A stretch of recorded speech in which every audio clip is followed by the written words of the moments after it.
ॐ अर्हं नमः ॐ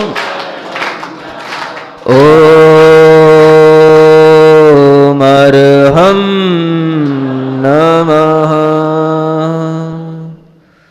अपनी हथेलियां घिसकर आंखों पर रखें। ॐ अर्हं परम शांतिः। ॐ अर्हं परम शांतिः। ॐ अर्हं परम शांतिः। पूरा देश कोरोना वायरस के संकट से गुजर रहा है। देश के साथ साथ विदेशों में भी यह एक महामारी के रूप में फैली हुई बीमारी है। चारों तरफ आबो हवा में किसी भी प्रकार की विकृति आ जाती है तो वह एक महामारी का रूप धारण कर लेती है। आप लोगों को इससे घबराने की ज़रूरत नहीं है। आदेश मिला है कि हम अपने घरों में रहें, अपने स्थानों तक सीमित रहें। उस आदेश को पालन करते हुए अपने आप को और व्यवस्थित बनाने का यह समय है।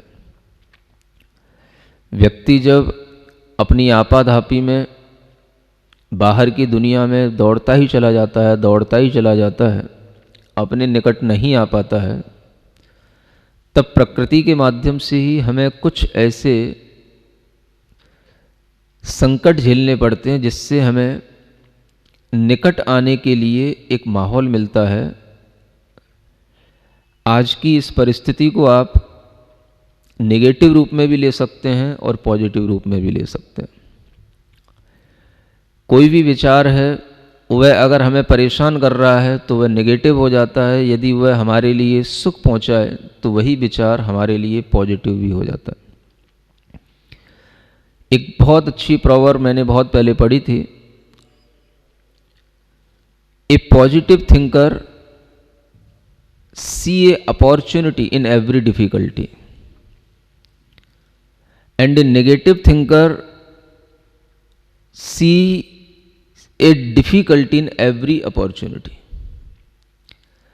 यानी जो पॉजिटिव थिंकर होगा वो हमेशा कोई भी प्रकार की डिफिकल्टी होगी उसमें एक अपॉर्चुनिटी देखेगा और उस अपॉर्चुनिटी के लिए अगर हम अपना दिमाग पॉजिटिव बना करके रखें तो हमें किसी भी प्रकार की कभी कोई समस्या आने वाली नहीं है। हम विचारों में कैद ना हो। हर आदमी के दिमाग में अभी एक ही विचार घूम रहा है, कोरोना कोरोना। अगर ये विचार भी ज़्यादा देर तक हमारे दिमाग में रहेगा तो हम धीरे धीरे इसी विचार से परेशान होने लगेंगे, दुखी होने लगेंगे, इरिटेट होने लगेंगे और हमारे अंदर धीरे धीरे इसी से एंजाइटी पैदा होने लग जाएगी। इसलिए इस विचार से भी हम मुक्त होने की कोशिश करें। और कोई भी विचार होता है तो वो विचार हमें इसीलिए दिया जाता है कि हम इस विचार को ग्रहण करके उससे पार उतरें। विचार एक पार उतरने का तरीका होता है। विचार में कभी भी हमें लीन नहीं होना पड़ता। इसलिए हमेशा स्पिरिचुअल पाथ में विचार से निर्विचार की बात कही जाती है। तो आज एक समय है जब हर एक व्यक्ति इस स्पिरिचुअल जर्नी को शुरू कर सकता है। प्रत्येक दिन हम विचार से निर्विचार होने की कोशिश करें। और ये कहा गया है कि अगर हमारे अंदर विचार आते हैं तो विचार दो प्रकार के होते हैं, या शुभ या अशुभ। और दोनों ही प्रकार के विचारों से पार उतरने के लिए हमें विचारों से निर्विचार की स्थिति में आना पड़ता है। तो आज हमारे लिए बहुत अच्छा मौका है कि हम विचार से निर्विचार की स्थिति में आने का एक अभ्यास करें। हमारे पास में सब कुछ है, खाने पीने के लिए है, पहनने ओढ़ने के लिए है, अपने घर परिवार हैं, सब कुछ है, लेकिन हमें अपना केवल मन व्यवस्थित करना है। और मन में यदि हमारे अंदर किसी भी प्रकार का एक विचार घर करता चला जाएगा तो हमारा मन दुखी होने लगेगा, मन रोगी होने लगेगा, रोग हमारे शरीर में नए नए प्रविष्ट होने लग जाएंगे। इसलिए जरूरत है मन को आज विचार से निर्विचार की ओर ले जाने की। मैं आपको एक छोटा सा उदाहरण बताना चाहता हूं कि विचार कितना उपयोगी है और निर्विचार कितना उपयोगी है। एक बार दो साधु थे कपड़े वाले, और वो आपस में बातचीत कर रहे थे। बोले कि दुनिया में क्या चीज़ जरूरी है? तो एक साधु कहने लगा कि दुनिया में पैसा बहुत जरूरी है। दूसरे ने कहा कि पैसे की कोई ज़रूरत नहीं है, बिना पैसे के भी काम होता है, पैसा का कोई ज़्यादा प्रयोजन नहीं है।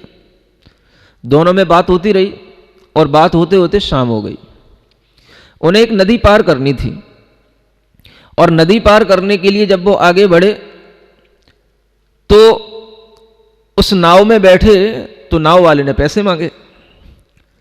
अब जिसका विचार था कि पैसे की जरूरत नहीं है वो भी खड़ा था, और जिसने कहा था कि पैसे की जरूरत है इसलिए पैसा रखता हूं वो भी खड़ा था। दोनों एक दूसरे की तरफ देखने लगे। जिसके पास पैसा था उसने अपने दूसरे साथी को नाव में बैठा लिया और नाव में बैठा करके वो नदी के पार उतर गया। जब नदी के पार उतर गया तो उस समय पर उस साधु ने कहा कि देखो, मैंने कहा था ना पैसे की जरूरत होती है, पैसा जरूर रखना चाहिए, और आप कह रहे थे पैसा व्यर्थ होता है, पैसे की कोई जरूरत नहीं होती, अगर पैसा नहीं होता तो तुम नदी के पार कैसे उतर पाते?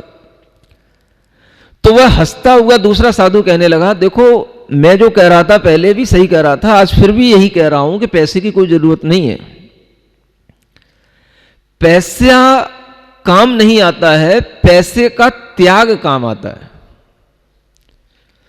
आपने पैसा छोड़ा है, आपने पैसे का त्याग किया है। नाव से पार उतरने के लिए, नदी से पार उतरने के लिए आपने नाव में भी चढ़े तो पैसा आपने दिया, पैसे का त्याग किया। पैसे का त्याग कर पाए तभी आप नाव पार कर पाए। यही मैं कह रहा था, पैसा जरूरत नहीं है जोड़ने की, पैसे को त्याग करने की जरूरत है। तब उस साधु को समझ में आया कि इसकी बात भी सही है। फिर वो कहने लगा कि अगर मैं तुम्हें पैसे से इस नदी के पार नहीं उतारता तो तुम इस नदी के पार कैसे आते?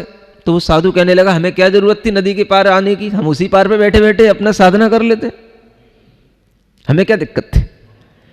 मैं भी तुम्हारे साथ इसलिए आया कि मुझे मालूम था कि तुम यही सिद्ध करना चाहोगे कि पैसे की इतनी जरूरत है कि उसी के लिए हमें सब कुछ करना है, ताकि हम पैसा इकट्ठा करते हैं। तो मैं तुम्हें बताना चाहता था कि पैसा इकट्ठा करने की जरूरत नहीं है, जितना है हम उसमें भी काम चला सकते हैं, और जो है उसका हम त्याग करेंगे तो हमारा जीवन चलेगा। आज का समय बहुत अच्छा समय है, इसे हर व्यक्ति को अपॉर्चुनिटी समझनी चाहिए। हमने जो भी साधन इकट्ठे कर रखे जीवन जीने के लिए, आज हम उन साधनों को खर्च करें, सही ढंग से खर्च करें। और आज आप खर्च करोगे तो सही ढंग से करोगे, क्योंकि आपको मालूम है 21 दिन के लिए लॉकडाउन हो चुका है। हर चीजें आप अपनी जरूरत की सही ढंग से उपयोग में लाओगे। आपको अब एक सीखने का वक्त है कि चीजों का सदुपयोग कैसे किया जाता है। बहुत अच्छा वक्त है, आप इसे एक अपॉर्चुनिटी समझें अपने लिए कि हम सुधर रहे हैं। हम जो बहक गए थे, हम जो बाहर जाकर के उलझ गए थे, आज हमारे लिए समय आया है कि हमें प्रकृति ने एक संदेश दिया है कि हम अपने आप को संभालें, आत्म संयम बढ़ाएं। इसी का नाम संयम है, इसी का नाम अनुशासन है, और ये अनुशासन हमें आत्मानुशासन से ही सीखने को मिलेगा। तो पहले हम अपने पर अनुशासन इस रूप में करना प्रारंभ करें कि जो भी चीजें हमारे पास में हैं हम उनका सदुपयोग करेंगे। और सदुपयोग हमें हर चीज का करना है, विचारों का भी सदुपयोग करना है और अपने जो साधन है उसका भी सदुपयोग करना है। इस उदाहरण से मैं आपको बताना चाह रहा था कि विचार का भी हमें त्याग करना होगा, तब हम विचार से निर्विचार की स्थिति पर पहुंच करके शांत रह पाएंगे। इसलिए आज जरूरी है कि हम इस विचार को भी छोड़ दें कि कोरोना का डर फैला हुआ है, कोरोना वायरस से हमारे ऊपर कोई अटैक हो सकता है, हम परेशान हो सकते हैं। ये विचार करने की जरूरत नहीं है, इतनी ही सुरक्षा पर्याप्त है कि आप अपने स्थान पर बैठे हैं, बस पर्याप्त है। आप घर से बाहर नहीं निकल रहे हैं, इतना पर्याप्त है। अब घर के अंदर बैठ करके, अपने स्थान पर बैठ करके इसके बारे में ज्यादा विचार करने की जरूरत नहीं है। अब आपको निर्विचार होने की जरूरत है। समझ में आ रहा है? अगर आप इस समय पर उसी के बारे में सोचते रहेंगे तो आपका जीवन और रुग्ण हो सकता है। इस समय पर अब आपको अच्छा सोचना है, अपने बारे में सोचना है, अपने सामने जो चीजें हैं उनके बारे में सोचना है कि हमें इनका सदुपयोग कैसे करना, और इस समय पर हम जो चीजें अपने सामने उपयोग में ला रहे हैं उनमें से हमें कितनी चीजों की क्या जरूरत पड़ सकती है। आप देखेंगे कि आपके पास में सब कुछ है, बस आपको अपना मन अब अच्छा करना है। और मन में भी कोरोना की ज्यादा चिंता करना, ज्यादा उसकी व्हाट्सएप पे न्यूज पढ़ना या किसी भी तरीके से बार बार न्यूज ही सुनते रहना, यह भी अपने लिए एक बीमारी पैदा करने जैसा है। तो क्या करना है अभी आपको? आपको बहुत शांति से अपने अपने घरों में, अपने अपने स्थान पर, अपनी अपनी चेयर पर शांति से बैठ करके विचार से अब निर्विचार की स्थिति में आना है। निर्विचार का मतलब है कि आप ये विचार छोड़ दो कि मैं कोरोना के कारण से भीतर बंदी हूं। बंदी महसूस मत करो अपने आप को। ये मुक्त होने का समय है, आपको अपने आप से मिलने का समय है। तो आप अपने आप से बात करो, अपने आप को देखो कि हमारे लिए जीवन में बहुत महत्वपूर्ण चीजें क्या हैं।